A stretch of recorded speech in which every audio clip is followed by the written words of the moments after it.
Ladies and gentlemen, welcome to my YouTube channel once again. My name is Conrad, and as usual, we're going to talk about the current affairs of this country. And today, I'd like to talk about the countrywide outage that happened yesterday at night, and the government took more than 12 hours to solve the issue out. What I always don't understand, why Kenya Power for all this long has been allowed to be a monopoly in this country in terms of the power sector. As in, how do you allow one company to be the sole distributor of electricity such that if anything happens in their system, this country is at a standstill until they fix it? I really don't understand. And no matter what the government tries to do, every time there's these outages, they are not coming up with solutions that are long-lasting. You fire somebody there, you hire another one, but the problem is still the same. Now, of course, we are a citizen, we are allowed to make our suggestions on what should be done. And my question has always been, if somebody is able to produce power, instead of selling it to Kenya Power, why don't they distribute themselves? What is so difficult? Because you have done the hard part, why don't you do the easier part now, sell that power to the people? Instead of holding the government hostage with expensive power, why don't you, so that the market forces can apply to everyone, why don't you distribute your own power? So that if your power is expensive, the taxpayer don't have to cough for you to be paid. So that for you to be competitive, you have to lower your prices. Instead of forcing the government to buy from you very expensively, thereby making the power expensive to us. From the statistics we have heard from the reports, the government producers, that is KenGen and the geothermal one, I don't remember the name, but they sell to Kenya Power at an affordable price.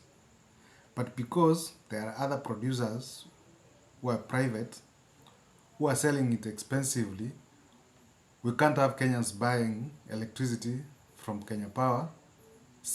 They can't choose, like, I want the one for KenGen, I don't want the one for IPPs. So why don't these IPPs distribute their own power? So that for them to make profit, they have to be competitive with the rate at which KenGen is selling theirs to Kenya Power. Number two, just like the roads, the government has made the infrastructure for transportation in terms of roads, in terms of railway. A person can use the roads to do their own business. You can transport goods, you can transport people, you can transport anything you want on the road. Why why not this be applied to power also? The government owns the national grid, but if I want to use the national grid to distribute my own power, I can use it. Such that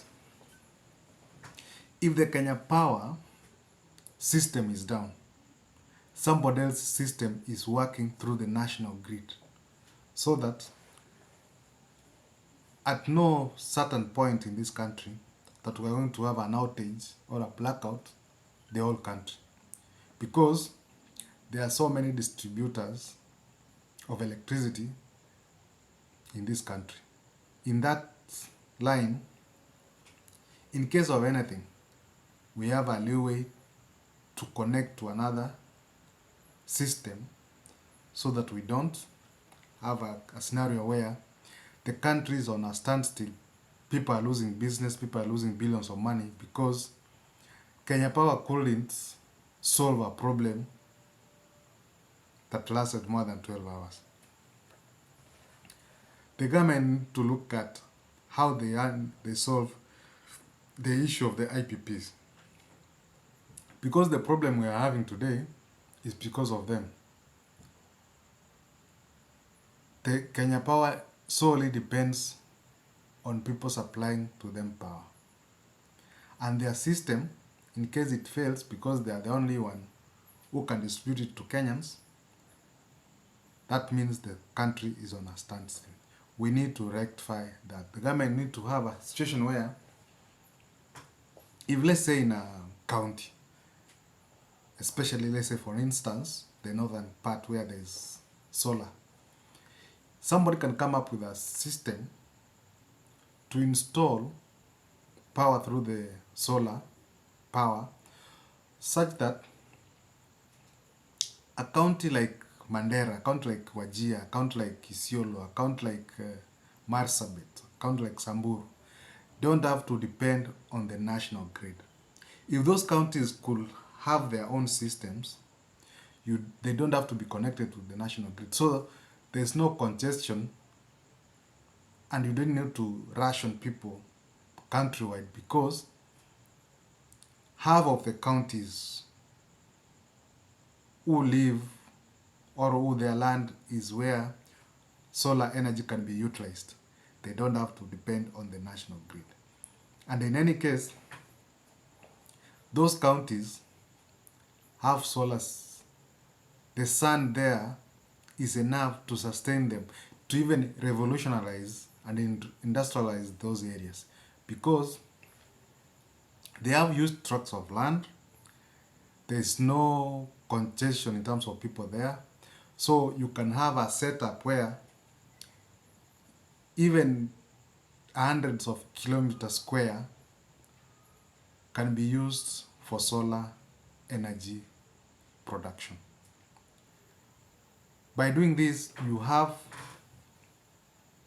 a situation where half of the counties in this country depend on solar energy.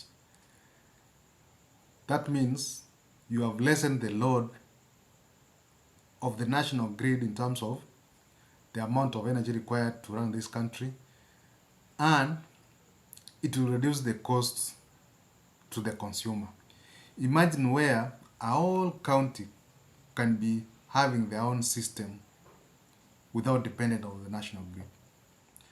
Multiply by that with all the counties that are in semi-arid and arid areas in this country. That means you will have saved half of the energy from the national grid that can be used in these other parts of the country where they cannot produce from solar. And this needs to happen, and somebody needs to open their eyes in the Ministry of Energy, such that first, we have competitiveness in the energy sector. Two, we diversify to other means of producing energy in this country. We need to exploit all the geothermal energy we have. Number two, we need to go to wind. Number three, we need to go to solar energy. So that for a country to be industrialized, energy is one of the pillars and one of the resources that is required to ensure this happens. If that doesn't happen, we'll be over-dependent on, first, the sources we have for energy, that's hydropower and geothermal. Number two, we will be dependent on power from other countries. That means most of the resources we have will be going out there to other countries like Uganda and Ethiopia for us to have the energy required to run this country. The problem is, why should we be going out there to source our energy? And we have enough and we have the capacity to produce it. Why is the government not doing these things? Like for instance, the Kenya Kwanza government came into power with one of the pillars of industrialization. But since they took office, we haven't heard from them what is their policy on energy. Because what we have been hearing from them is we are not going to subsidize consumption. But when you look at the way things are, they are not doing anything either to increase the amount of power that we have in this country.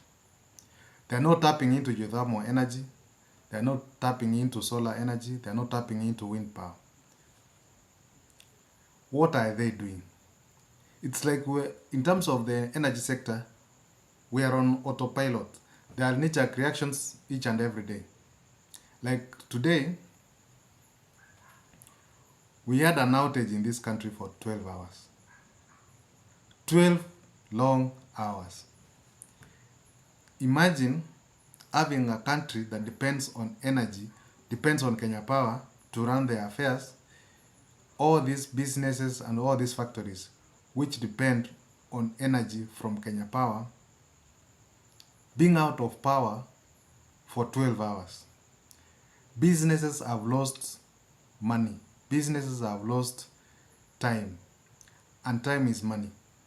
Because of the incompetency in Kenya Power. Because of the monopoly that is in Kenya Power. The government need to have a clear line in terms of policy that guides the energy sector in this country. And until we have that, the dream of having industrialization in this country is not going to happen. Because why will you run on a platform that industrialization is going to create jobs in this country, but we are not doing anything on the energy sector? You can't dream of something that takes this country forward and do nothing about it, and do nothing about the resources that are required to take us forward. We can't have a country that reacts to issues when they happen, reacts to catastrophes when they happen. We need to have a country, a government that plans for the eventuality in case of anything happens. Even in my house, I have a torch in case power goes off. I have a candles in case power goes off. What in hell happened in JKIA? How can you trust that even as you run the airport, that electricity is not going to go off? Who does that? Who doesn't have a backup in this country? Even right now, if electricity goes off, I will switch on my phone torch. How on earth can an airport not have a backup to run the airport? For instance, like I said earlier, we need to tap into the solar energy. Like the airport is proximity to Machakos County can help them. Like the government can have a solar power system in Machakos County that can run all the industries that are in Machakos County and that are at the border of Nairobi and Machakos County. That includes the airport. Imagine that industrial area around the airport and around the border of Nairobi and Machakos run by solar energy. Uninterrupted, because 99% of the time in Machakos County, you have solar. Why not tap into that? You say, we're going to eliminate people from the dependence on national grid by providing solutions to them one by one. For instance, any government parastatal around the area I have talked about can tap into a system built in Machakos County. For instance, instead of building a Konza city for the last 10 years, now this is 10 years since we started hearing about Konza city. Why don't we build a solar power system in that area? One, it's flat. Two, there is vast land there. The land has not been subdivided in Konza City.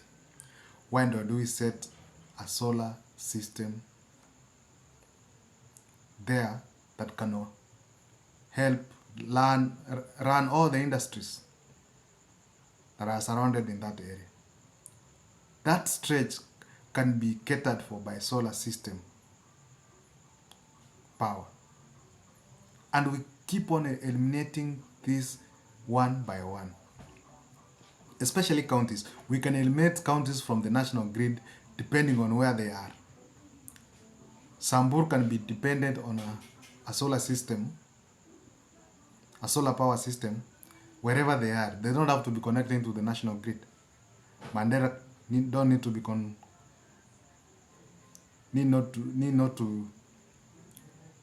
to be connected to the national grid.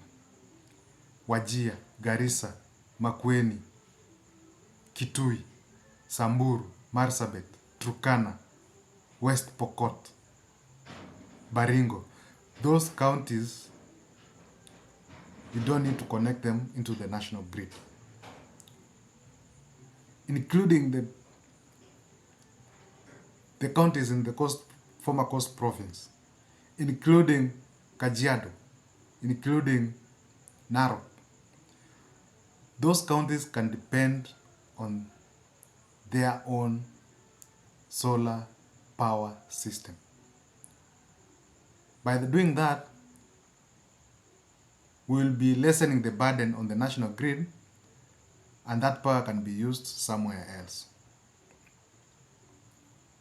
I know the information I'm saying right now cannot reach anyone, but if we do that, if all these counties I've mentioned can start their own parastatals that provide energy, they can have even excess that can be added into the national grid. Because imagine the operations in a county like Kitui, and they have a solar system. You don't have industries there. Even as they grow, they can say, we're producing this amount of energy, this amount of power, but you can utilize this. The rest, let us sell it to the national grid. And that one will be even more significant for this country than one involving the IPPs, two importing power from other countries. And chances are we are not going to have outages like we had yesterday. Otherwise, people, that's the video there and there. Thank you for watching. Thank you for subscribing. Let us keep engaged in these conversations even as we grow. Thank you so much, and may God bless you.